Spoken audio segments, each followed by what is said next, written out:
अटकल परान, ये रानी तुहरे चोलिए में अटकल परान, ये रानी तुहरे ला ला ला ला ला ला ला ला। थोड़ा सा बनारस आके मजा आ गई। अब बनारस के एरिया बा मोहल्ला।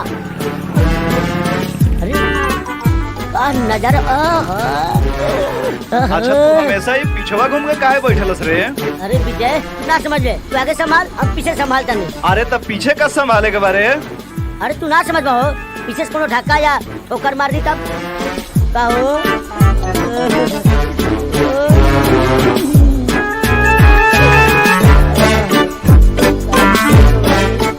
हाँ बोला भाई।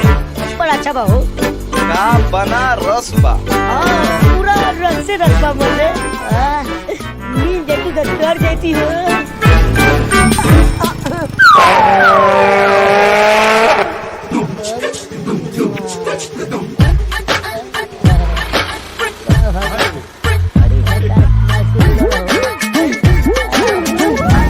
अरे का भइल तोरा के?